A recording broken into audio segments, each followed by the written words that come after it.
Hi, welcome to Focus on Framingham. This is show number 6. I'm recording it. Let's see, it is May 28th, 2018, and we have a number of stories to go over. It's been a few days. First off, if you're looking for more episodes, you can find them here on our website, and you can also get in touch with me. I'm Mike at focusonframingham.tv. And let's see, we have a number of stories to go over today, and we're going to start with this one. So this is a personal story a little bit because I have some kind of strong beliefs in science and science technology, that type of stuff. This showed up in my Twitter feed. This was from City of Framingham's official feed, and it was promoting a homeopathy brown bag learning session. So this already happened back on May 4th, but I was a little surprised that, here's my tax dollars being spent on promoting something that is completely nonsense. I don't know if the town took note of that or if this is something that, that they have done on a regular basis. I've never seen them do this, and I was kind of appalled at the fact that they did this. So, tell me what you think. If you think that this was something that, that the town should be sharing or not, just email me and, I'll share your opinion as well. The next story I have here is, Framingham's Flag Day Parade is back. I don't think that they've done one in a little while. This is the framinghamma.gov /Flag Day Parade page. Says it's Sunday, June 10th, 2018 at 2:30 p.m.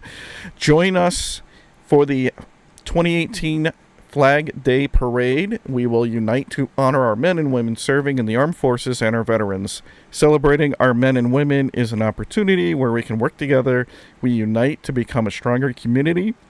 We become one Framingham.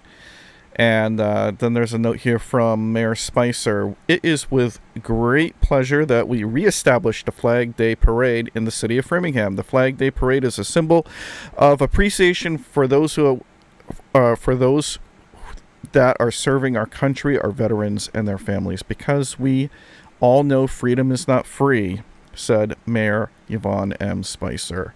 To make this a successful event, we need your help. If you're willing to volunteer or make a contribution, it would be greatly appreciated. And hopefully this episode airs before that date. Again, that's Sunday, June 10th, 2018 at 2:30 p.m. My recollection was I used to direct Jim Pillsbury Live many years ago, and he did at least one show where it was actually in the parade. He was a float. He had his whole band and a setup where I think he could do some talking, some interview with somebody.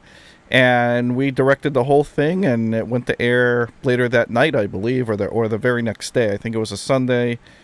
So his show aired at 7 o'clock on Monday. So yeah, that was an interesting time. I don't know if Jim is up to that this year, but next time I see him, I will ask. Let's see. Here's a story about Framingham, a restaurant. If I can find it here real quick. Let's see.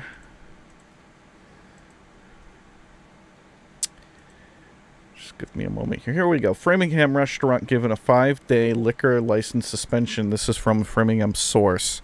The 5-member Framingham License Commission voted last night to suspend the all-alcohol license for a Framingham restaurant for 5 days after the establishment failed to notify police of a brawl in January. The commission voted last night, May 7th, this was a few weeks ago, to suspend Angry Ham's Bar and Grill's license for 5 consecutive days, including a Saturday night, based on a recommendation from the Framingham police. Dates were not determined yet.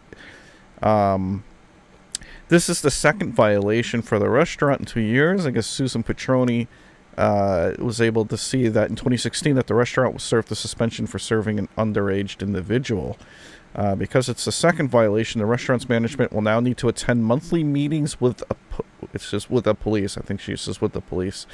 Apparently back on January 27th, a security guard broke up a fight in the parking lot of Angry Hams, and the police were not called, but then police later learned of it when a man walked into the station bleeding around 2:45 a.m. It's interesting he went to the police station, not to the hospital, but I guess you'll get help either way. So let's see. This is from the What the Heck news department, and I do have a graphic here for it. Just give me 1 second here. What do you think of this guy? This is from NBC Boston, I believe it is. And this is from affiliate WZTV in Knoxville, Tennessee. Knoxville man dubbed Captain Jack was arrested last week after patrons at 4 Market Square say he was talking to himself and acting strangely. You don't say. According to the arrest report for Brian Zielinski, patrons flagged down officers who attempted to stop the 29, he looks like he's 49. Zielinski, after refused orders, but officers were able to stop him and place him in handcuffs. Zielinski, who appeared to be intoxicated, was found with multiple containers of super glue and small light bulbs turned into a pipe for huffing the glue. Ugh. Police say when trying to place Zielinski into the back of the police cruiser, he ran away and had to be restrained by having his legs shackled. As officers were restraining his legs, Zielinski stated he wanted officers to kill him and struck his forehead against the pavement multiple times, causing cuts and bleeding, which explains the bandage. Yeah, I don't know what to say about that, but that is from the WTF news of the day here on Focus on Framingham. It wasn't a Framingham story, but I did enjoy sharing that. Let's see. This is another Framingham source story. If I can find it here. Let's see. Framingham Parks and Recreation Director says that Lake Washacom... You know what? I don't know how to pronounce this, and I know everybody watching knows how to say this. It's Washacom. Waushachum, Waushachum. It will be open and with lifeguards. So Framingham Parks and Recreation Director James Schneider says that he does not want to lose Lake, the one that I can't pronounce, beach. He doesn't want to close it. Said that he was asked to submit a 1% budget reduction, but says that it was his understanding that the reduction would not happen. Okay. Lake W. Beach will be open, said Snyder to Source this afternoon. There will be lifeguards at the beach. So let's see. I guess this was a few weeks ago. Mayor Spicer submitted her budget for the fiscal year that begins on July 1st for the 11-member city council for approval, including the budget line item was a 1% reduction to park and recreation's budget. That's kind of crappy, but I guess 1% isn't a big deal. So I guess no one's budget has been cut, according to the Council on Aging. Let's see. Spicer said that there was no one's budget has been cut. Okay. So if you want to read more about this, there's a lot more detail here on Framingham Source about that. Let's see.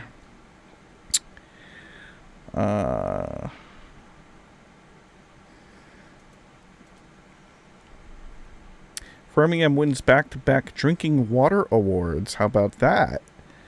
The Massachusetts Department of Environmental Protection, this Mass DEP, drinking water program recognized the Framingham Public Works Water Division for its outstanding performance in 2017 on Tuesday at the State House in Boston. Blake Lucas, Director of Water and Wastewater, accepted the award on behalf of the city of Framingham. I think I just saw him recently on the Audrey Hall show.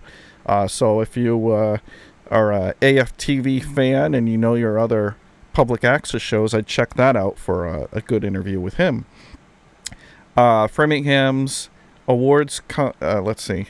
Framingham's award comes in the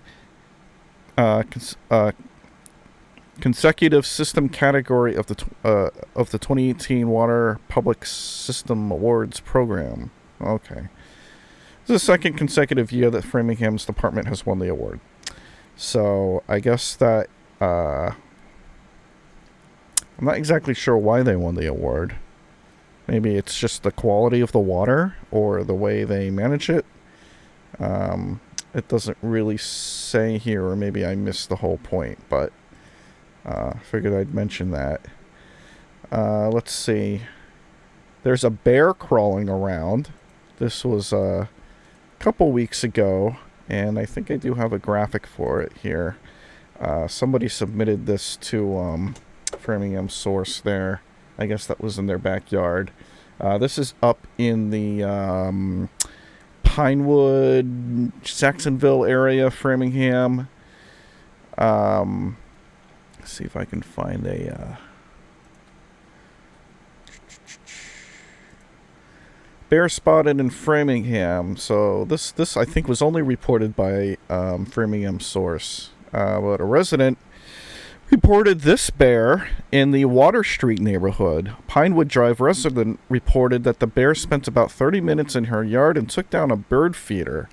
Resident Sue Roberto says that she planned to call Framingham Animal Control. She said the bear was on her property around 10:30 on a Sunday. Black bears are common in Massachusetts and western and central Massachusetts, but have been expanding into Metro West, according to the state's wildlife page. This is not the first time a black bear has been spotted in Framingham. Black bears have good eyesight and hearing. The bears have extraordinary sense of smell and use that sense to locate food and recognize potential danger. Black bears are excellent climbers and use trees to rest, escape threats, and protect their young. Now, I think a few days later, a black bear, a small black bear, was found in Newton or Needham, or I think maybe even Natick, someplace else in Metro West, and there was some suspicion that that might be the same bear. So it could be. Maybe he ended up getting caught here. Here's kind of a sad story. This is so actually there's two stories here. This is about the Framingham Framingham Skatepark that's been under construction and will soon be opening. It was vandalized a few weeks ago, and I'm not going to put up a picture of what was done to it, but I don't know why somebody would do this. I mean, it's just kind of stupid, and it cost the city money to clean it up. So, shame on whoever did that.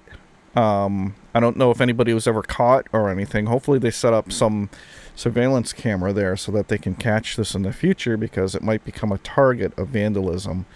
But having said that, Skatepark is scheduled here to open June 21st. And it has a rain date of June 23rd, but it'll open up on a Thursday. Come and celebrate the much-anticipated grand opening of the city's first skate park on National Go Skateboarding Day. Events will include an official ribbon-cutting, non-competitive professional demonstrations, giveaways, and a skate jam for all ages. So, if you're into skating, I would encourage you to check that out. Let's see, what's next? Martha Stewart was spotted here in Framingham. I'm not sure if any other news outlets besides Framingham Source picked up on it, but I have the photo here. I guess she was meeting with the people at TJX. Susan Petroni writes here, it's a good thing to go shopping at Shoppers World in Framingham and run into Martha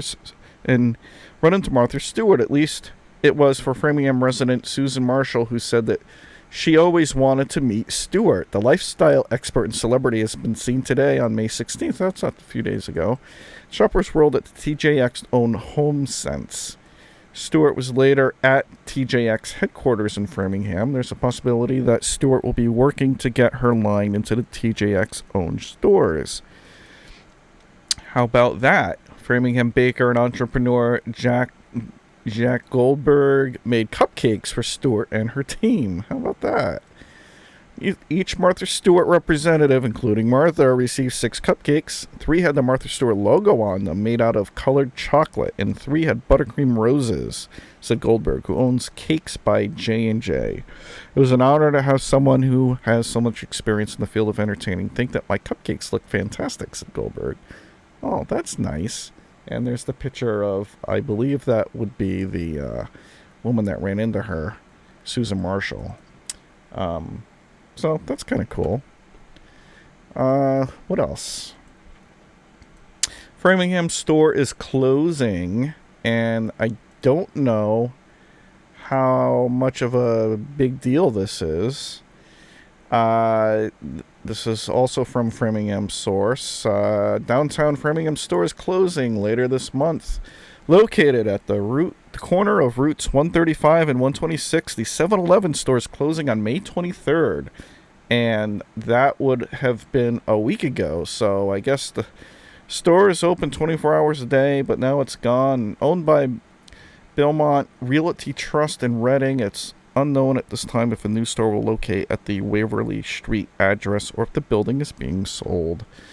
So no more, thank heaven, for 7-Eleven here in Framingham. I never went there. It's not too far from me, but I had never actually gone to that 7-Eleven. It's kind of in a odd location for somebody that, usually drives everywhere.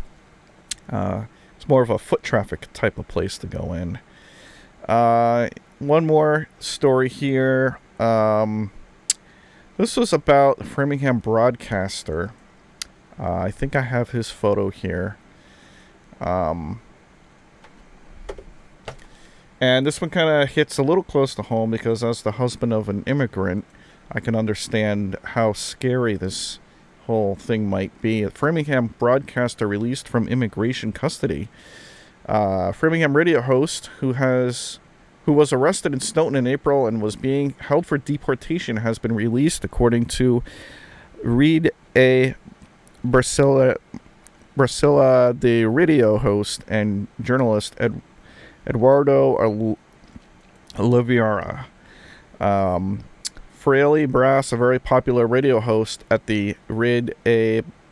Brasileira de Radio, 6:50 a.m. radio station in Framingham, was released by immigration officials yesterday, May 15th, according to journalist Jehozadak Pereira. It's unknown if an immigration detainer has been dismissed at this time.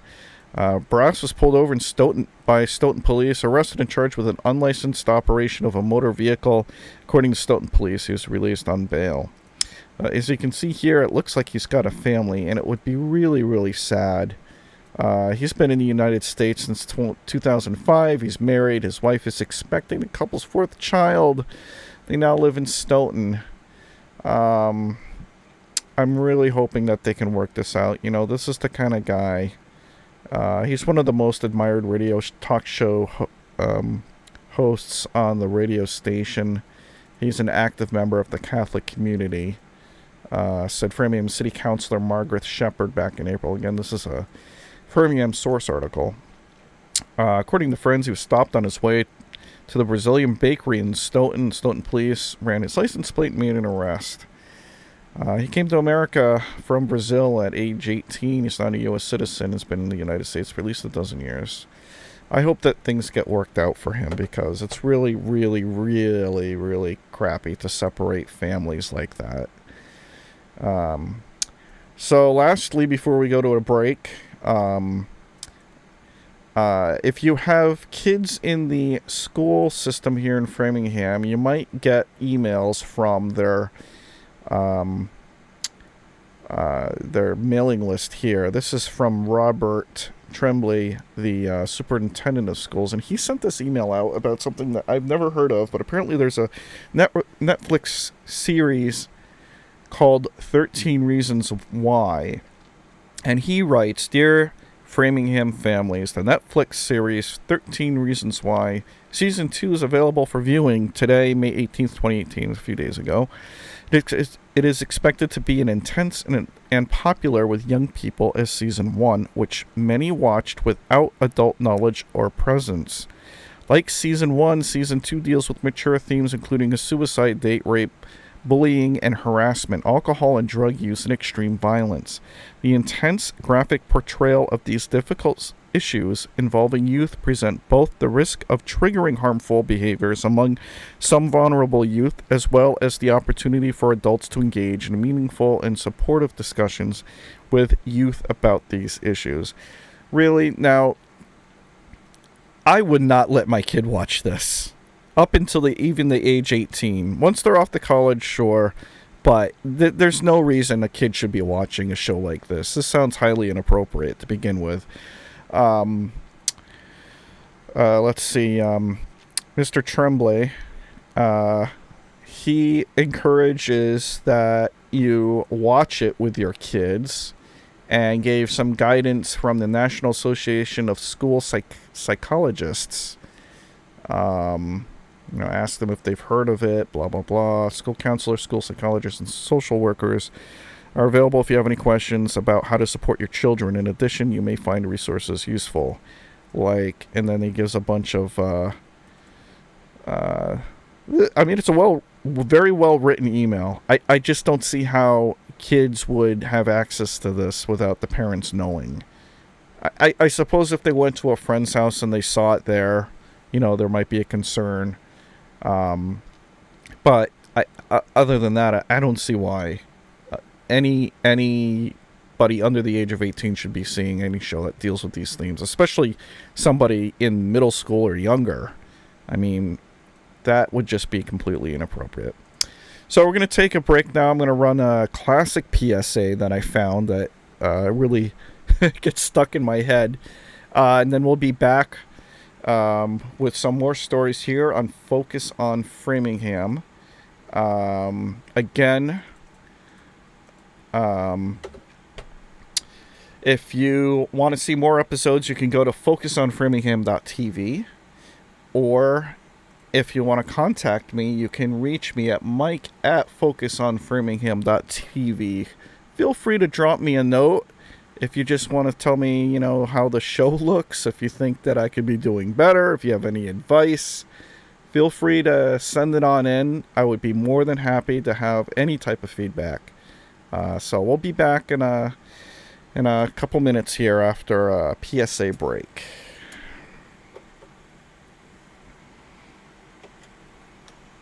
Hey, what are we doing out of the bottle? This is dangerous. A little kid might come along and think we were candy. That would be awful because we're medicine. He might even eat us. No, no, no, no. This is serious. Serious. We could make you delirious. Delirious. You should have a healthy fear of us. Fear of us. Too much of us is dangerous. No, no, no. Doctors tell the pharmacy. Pharmacy. Types of pills that you will need. You will need. And he knows the harm that we can be. We can be. If we're not taken carefully. Oh, we're not candy, believe us. Even though we look so fine and dandy. When you're sick, we come in handy. But we're not candy. No, no. Here's to the things that can keep us safe. And now, those that we carry with us everywhere will bring us wireless emergency alerts. With the unique sound and vibration, you'll be in the know, wherever you are. Attention travelers, next Tuesday a major hurricane will cause complete chaos throughout the city. Stand clear of the closing doors, please. Disasters don't plan ahead. You can. Talk to your loved ones about how you're going to be ready in an emergency.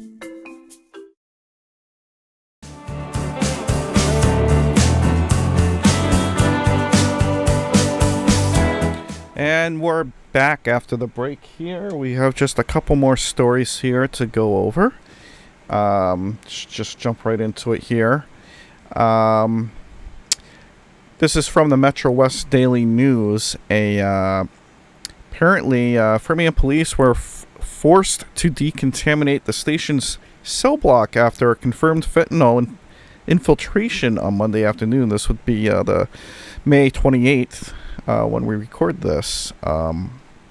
Police dispatch indicated that around noon, a team was sent to wash down a cell because the drug was somehow smuggled into the police station following an arrest. Fentanyl is a synthetic opioid which can be often stronger than heroin and cause respiratory distress or death when taken in high doses.